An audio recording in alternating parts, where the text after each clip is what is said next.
বদলের সরকারে এবার নিজের পুরো বোর্ড হারাতে চলেছে তৃণমূল কংগ্রেস। প্রথম ধাক্কাটা এলো কোচবিহারের মেখলিগঞ্জ থেকে। তৃণমূল পরিচালিত মেখলিগঞ্জ পুরসভার সিংহভাগ কাউন্সিলর তারা কংগ্রেসে যোগ দিয়েছেন, আর মধুর রাজনৈতিক প্রতিশোধ নিতেও প্রস্তুত হাত শিবির। আজকে থেকে আমরা কংগ্রেসের হয়ে, জাতীয় কংগ্রেসের হয়ে আজকে এই লড়াইয়ে নামলাম। ক্ষমতা থেকে যেতেই তৃণমূল কার্যত ছিন্নমূল। পরিষদীয় দল ভাঙার পর সংসদীয় দলে ভাঙন নিয়ে তুমুল জল্পনা। এই আবহে চন্দননগর বিধাননগর থেকে কলকাতা একের পর এক মেয়র পদত্যাগ করেছেন।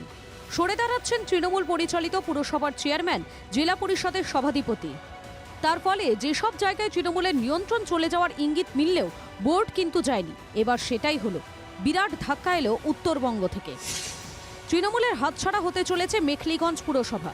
কংগ্রেসে যোগ দিলেন তৃণমূলের পুরপ্রধান। রাহুল গান্ধী জিন্দাবাদ, জিন্দাবাদ, জিন্দাবাদ। শুভঙ্কর সরকার জিন্দাবাদ, জিন্দাবাদ, জিন্দাবাদ। দলবদলের পর চেয়ারম্যান প্রভাত পাটনির দাবি, জোড়াফুলে থেকে লড়াই করা সম্ভব নয়। তার জন্যই রাহুল গান্ধীর নেতৃত্বের ওপর ভরসা রাখলেন। রাহুল গান্ধীজি কংগ্রেসকে নিয়ে যেই আন্দোলনে, যেই বিচারধারাকে নিয়ে চলছে, সেই বিচারধারা অংশগ্রহণ করতেই আজকে আমার জাতীয় কংগ্রেসে যোগদান।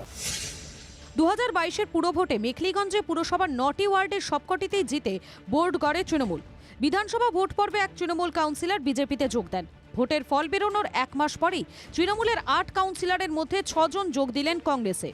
তৃণমূল জামানায় ঝালদা, বহরমপুর, কান্দি, ধুলিয়ান, জিয়াগঞ্জ, আজিমগঞ্জ, বেলডাঙ্গা, মুর্শিদাবাদ থেকে ইসলামপুর একটার পর একটা পুরসভায় কংগ্রেস কাউন্সিলরদের ভাঙিয়ে বোর্ডের দখল নিয়েছিল তৃণমূল।